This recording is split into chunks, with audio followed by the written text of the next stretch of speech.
Life on the road has its ups and downs. This time I'm in northwest Saudi Arabia, AlUla, and this is what we're calling base camp. Now, I've never been in the army, but it's what I would think a true army barracks would be like. You got rows and rows of cabins, and over here we have the communal bathroom. Over that way, the communal showers, and you hear that?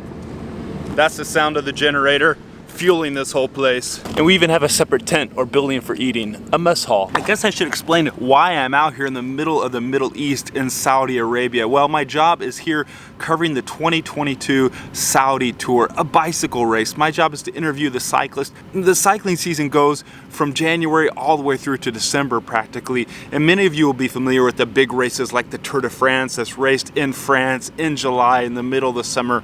Well, at the beginning of the year, there are these smaller early season races where the riders get going, where they get warmed up for the big events further on in the season. So we go to places like Argentina, Australia, and in this case, the Middle East. There are races in the UAE, there are races in Qatar, and in this case, in Saudi Arabia. And we're up here in this northwest region, AlUla, and that's a beautiful place that holds Saudi Arabia's first UNESCO site, Hegra. That's mind-blowing, that's beautiful, that's a place you got to get to. But let's get back to the bicycling.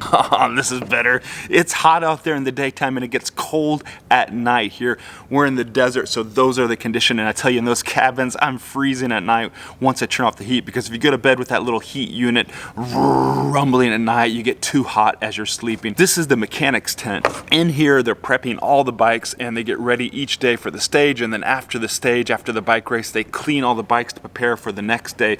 Normally at the big races, everybody's staying in different hotels and the teams are preparing their bikes at the team hotels, but in this case, in the desert, they're setting up massive tents for all the mechanics to prepare all the bikes for all the top riders. You get tires, wheels in here, bicycle frames, oils, air compressors, everything you need to have to keep a top level bicycle team racing throughout the season. It's all here in this big tent. The riders have gone to the start, and I think the best way of showing you the difficulties and complexities of life on the road is to take you to the bike race.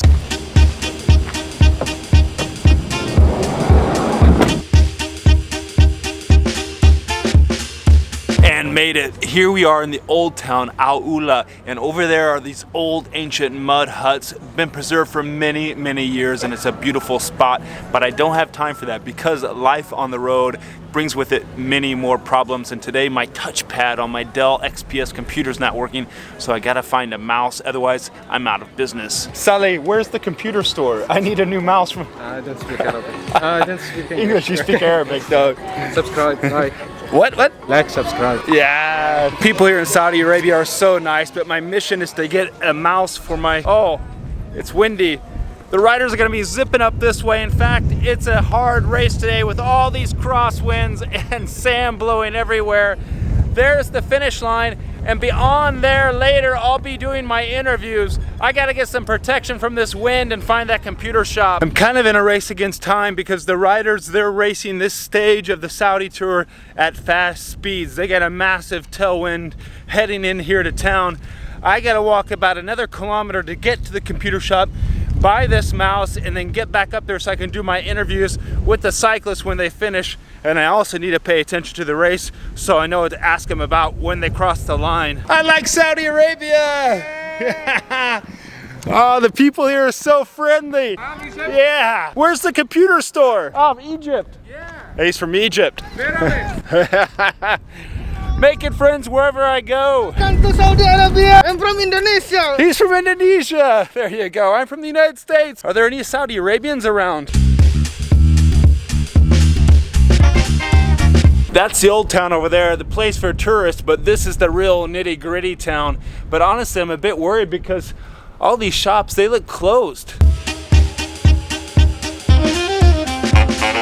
Okay, this is bad news because I didn't find a mouse for my computer and I've lost about 40 minutes. So now I'm hustling back up there to the finish line, empty-handed.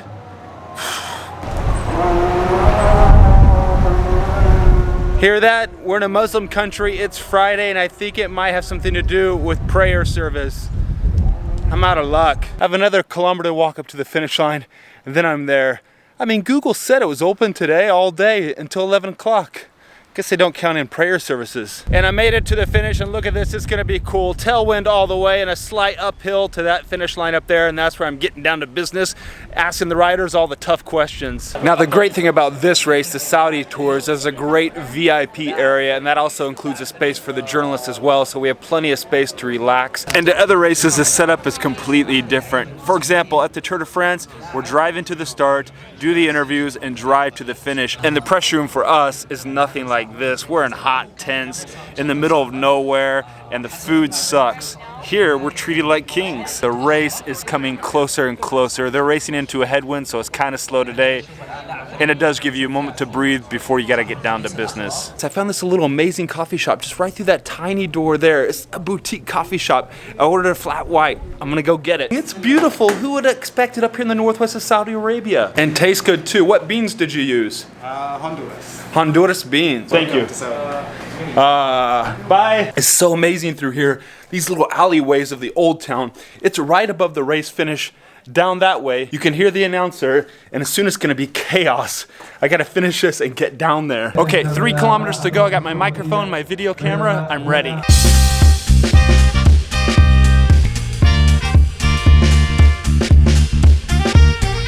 Haha, that was cool seeing Dylan Groenewegen. Now he's a Dutch guy who switched teams over the winter, leaving Jumbo-Visma. Now he's with Team Bike Exchange. So these guys are new teams for the 2022 season. So everybody's getting adjusted. Now I spoke to one of the teammates of Dylan Groenewegen, Lawson Craddock, a Texan, over there on the finish line. Now I'm gonna wait for these guys to get off the podium. Then my day's done. I'm heading back to the cabins.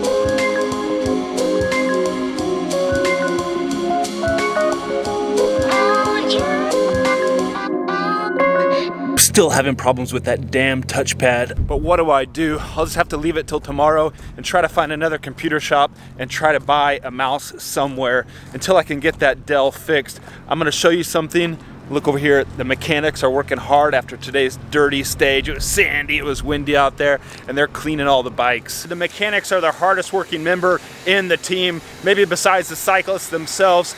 They have to clean each of their members' bikes. There's about 6 riders on each team here at the bike race, and they're working in dark conditions. There's a beautiful crescent moon out that way, but they could care less. They got bikes to clean. Remember this place earlier this morning? It was empty, quiet. Now it's buzzing with activity. All these mechanics are cleaning bikes, getting the bikes oiled and ready for tomorrow. And I'm working on my video pieces, sending them in. My day's long. At the end of the day, there's that cabin that waits for me. But that's okay. I've stayed in luxury spots at the Tour de France, also in China. Sometimes you get a cabin like here in Saudi Arabia. It's all part of the highs and lows of traveling, and you gotta make the best out of it. And that's what we're doing here. And you know what? We're having a lot of fun. We're traveling to and from the races in a van. All the journalists are together in one group, and we're forming a tight-knit bunch. Even if some days they have to wait for me, I'm always the last one on the bus because I take so much longer to film all the stuff. And we're eating together every day in a tent, and we're all sharing these stories about sleeping in the cabins. They refer to me as 104. I refer to my other cabin mate a few doors down as number 98. It's quite funny, even if it's not the best situation, but you know, I've been able to travel all around the world thanks to cycling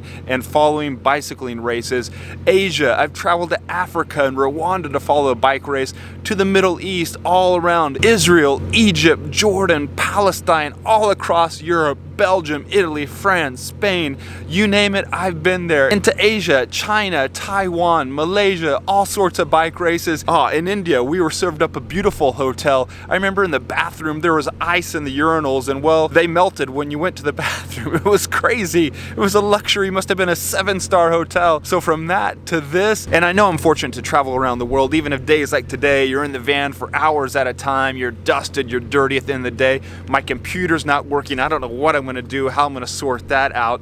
Hey, that's all right. And you know, now it's time for bed and to get back to that cabin I love so much. So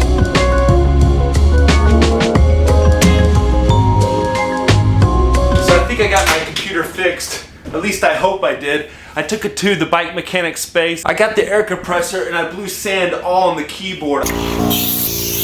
I hope it does the trip because it's a long day tomorrow, another big stage. We're going up to this climbing point, Harriet Viewpoint, and from there you see all the valley, but it's going to be a big day of work because that's the thing at these bike races. It's all day, every day, traveling from point to point, getting the interviews, sending the interviews on bad internet, and there's not much free time, let alone to try to fix a broken computer. And that's one other thing, relationships. When you're traveling, life on the road, it's great. You get to see many great things, do many things, but it's hard to keep up and maintain relationships. I have to work hard to always maintain friendships, to keep friendships going when I'm away for 3 weeks, a month at a time, and you come back home, you want to go on a group ride with a friend, or you want to meet up with a girl for dinner or something like that you've been trying to court, and relationships suffer. It's hard to maintain things, and it's only those true friends that can relate and understand how you live life on the road. For the last 15 to 20 years, I've been traveling around Europe and around the world. I see and do many things and I love to share them, but it's always complicated. It's complicated in our travels, in the place we stay, getting internet connection,